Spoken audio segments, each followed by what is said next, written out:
right, time to say good morning and welcome to Charlie Langton. How you doing out there in the rain this morning? Counselor? Everything's good today. Okay, Having fun good. out there. It's a little bit, not quite snow yet. I think it's coming, but rainy for sure, but not too bad. Look at that. Not too We've bad. got lots to attitude. talk about, including this story, which you really did an interesting job. You made it really interesting covering this story. Detroit Police and Fire Department's facing a multi-million-dollar lawsuit against the WWE and its chairman, Vince McMahon. So let's talk about that first, and then we're going to talk about this U of M Michigan football coach off the job being investigated for computer crimes. So this is a lawsuit actually filed by, so let's just break it down here a little bit. So the Detroit Fire and Police and Fire Pension, they've got about $2.8 billion in Billion? their fund. Billion. And like many organizations that have a lot of money, they invest their money. You can put it in the bank, you can buy stock, you can do a lot of things with it. Well, the Pension Board of Detroit, they invest in various publicly traded corporations. One of them, the WWE, wrestling. They only put in about $100,000, but nevertheless, they're shareholders. And as shareholders, they have a stake in the viability of the WWE. They didn't like that Vince McMahon, who is the founder and the owner, he's owned it for a long time, but he did get himself into some trouble with some sexual abuse allegations. According to the complaint filed in the court, he paid $12 million to people, and then he agreed to step down last year. But about 6 months later, he used his influence to get rid of some board members, change the bylaws, and now he is back in control. And his he's daughter gonna sell was in the control. company. In the And he meantime, wants his daughter to sell stepped the down company. and he's back in. That's right. Interesting. And he also wants to control the media rights. So Right. let's get down to the nitty gritty. All right. Let's be honest. Is this anything more than just a publicity stunt?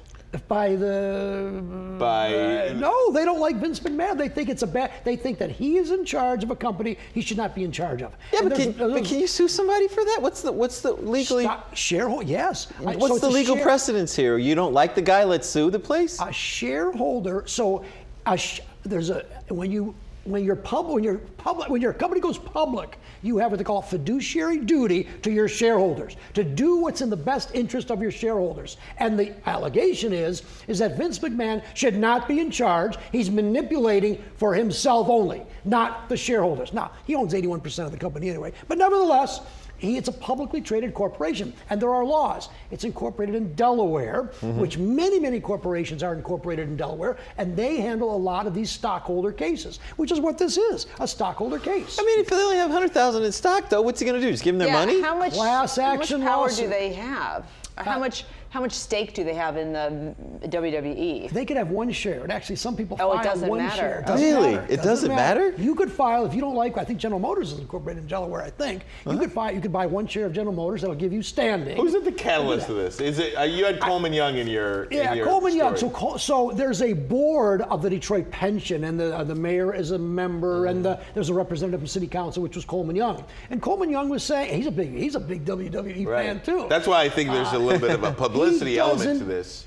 They don't think Vince McMahon, someone who's been accused of sexual harassment and abuse, should head a company. That it's not good, that the stock will ultimately go down. That's what he said. Are they doing this same due diligence with every single corporation every that single That the CEO. $2 billion. If you got $2.8 billion that you invest in publicly traded companies, You're pointing out 100,000. if you go through those companies, I would say there might be some unsavory things going on at those corporations. Charlie, as is the well. value of the stock, where did It's up. It's actually up. up. It's Right. up. Because he's They going to actually have sell. pretty good Because he might earnings. sell. That's why it's up. Publicity And stuff. by the way, the WWE is going to be in Detroit tomorrow. Nice. They're here. Oh my gosh! You got to go. I want to go. It's SmackDown. SmackDown. It's tomorrow. Little Is Caesar. that real or is he mean? No, my it's gosh. That's true. It's Al gonna be- Johnson.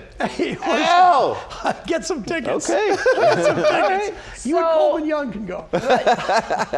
Bottom line, how does this come to what's the resolution here? Well, they just filed this a couple days ago. Actually, Fox 2 was the first to break the story because one of our, John Shaw, is a big wrestling fan as well. And he said, you better get on the story. So we did. Anyway, they haven't even responded to it. It'll take a while to get through the court system. But ultimately, the Detroit Fire and Pension, Police and Fire Pension, they want Vince McMahon removed, kicked out, and the bylaws brought back so the company can be more profitable. And again, do they look at other leaders and companies, other CEOs of companies that they're investing in? If you are, when you go public, there are rules, and one of them is you have a fiduciary duty. Rules. There we go. Who's that? You have rules. You have to follow the rules, and one of them is you have to do what's in the best interest of the company.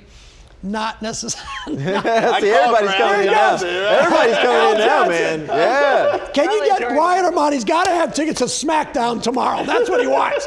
Forget this lawsuit. It doesn't matter.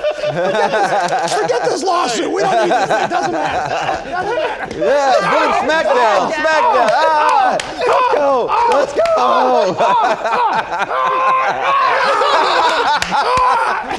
Dino, you should toss the break. All right, there we go. That's a SmackDown. Good job. You don't even need to go to SmackDown now. It's a draw. We're done. It's a draw. It's a draw. All right, Charlie. Should we take a break? Yeah, or let's keep take a going? break. Let's take a break. Take a break. When we come back, we'll talk about this U of M. Get some oxygen in here.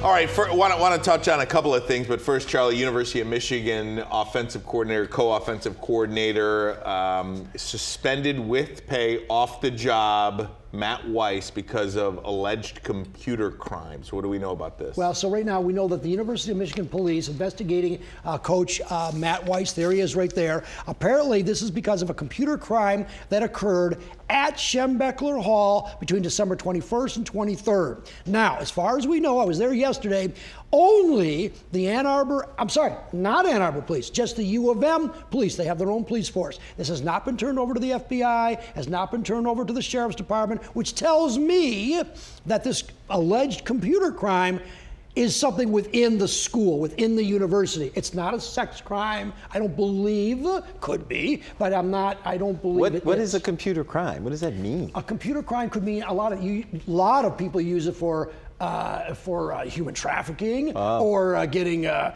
then the feds would be called in if it were that. Impropriety, that's So point, any impropriety on the Anything with computer system but is a usually, computer crime. if that's it, usually the FBI or the sheriff's office would Right. be involved. In this one, it's probably a breach of security. Oh, I and see. we believe I that see. maybe Coach Weiss, he's 39 years old, makes $850,000 Look a at that. year plus incentives. He's on a paid leave right now, but allegedly something happened on his computer. It looks like the cops, U of M police, raided his Schembechler Hall office and his home in Ann Arbor. So we don't have any more. So it's serious enough to do all that, but not serious enough to call in. We don't know yet. Not yet. We don't know yet. So this is just happening too. Again, They this might is- have been called in, we just don't know. Yeah, the police are being a little tight-lipped about it. The football program, I did get a statement from them only confirming that he is on a paid leave. Charlie, so that's all we know. I'm sorry, this might be totally off topic. How much does he make? $850,000 I thought that's a year. what you said. An assistant coach? $850,000. That's what he said, $850,000 a year. Let me Plus an assistant- incentives. He got $100,000 because That's he a lot of money Let for me an just- assistant coach. Let me just say this right now. Context here. Context. Top 10 college football programs, their coordinators make in the neighborhood of $1 million. Oh, so okay. in the I should have went neighborhood. into football. He just looks like a like young, a regular old coach, young fella. guy, yeah. But he Young people are allowed to make money too. He's 39, but he was with true. the pros though. He He was with the Baltimore Ravens and now. He's not the head coach. He's the. Never mind. We're good. We're good. I gotta let that marinate. Let's On talk to the about next this thing. Van Gogh lawsuit. This is fascinating. Give us the basic backstory on this. So this is actually going on literally right now. They just started hearing in downtown federal court. Here's the deal. There is a painting by Vincent Van Gogh. It's called the Novel Reader. Anyway, it was part of a DIA exhibit going on right now of Van Gogh. It's been there for a couple months. However, the owner of the painting, so he claims he's the owner, he's from Brazil. He says that the painting was stolen and that it's his painting. And for the last 5 years, he's been trying to find it. He claims, this guy from Brazil, says that he paid $3.7 million for the painting, and before he got it, the painting was stolen. The DIA says no. When we put this exhibition together of Van Gogh paintings, about 80 of them or so, they applied for something called an immunity, Federal Immunity from Seizure Act. That's a big fancy word that they went to the State Department and they listed a number of Van Gogh paintings, including the one that we're talking about, the novel which reader. gives the DIA protection from sending the painting out of the country. And it also says that no judge can touch the painting while it's here in the United States. Wow. So it's and by the way, this painting's worth about $5 million now. Also, it's still on exhibit right now. You can see the exhibit at the DIA for only a couple more days. It ends on Sunday. And I understand attendance has been off the charts, selling Yeah. out in part because I of this want to lawsuit. go. This is- I want to go I down want to to see see it. it. It's actually a cool painting. It was none of the paintings we show, but it's actually a very cool It's painting. a I've really seen it nice before. painting. This is the best publicity the DIA could possibly Yeah. get. Charlie, explain, why do they have to protect themselves against what you said? Is this something that happens often?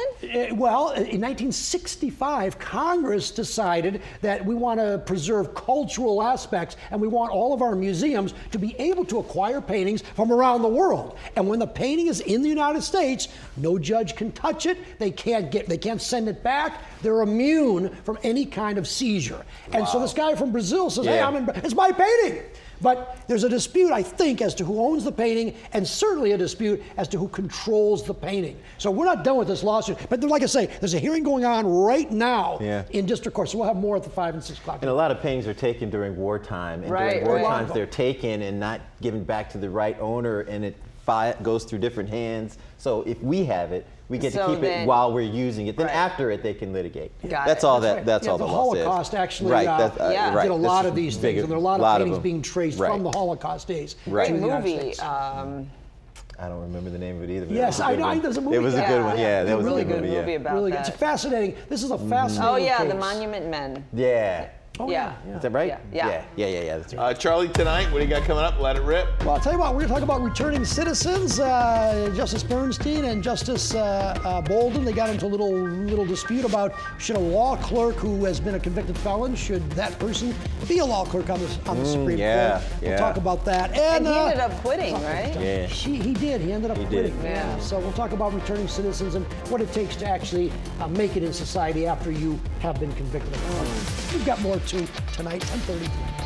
Thanks, Charlie. Good Thanks, stuff. Charlie. Appreciate it. Good stuff. We'll take a quick break. SmackDown!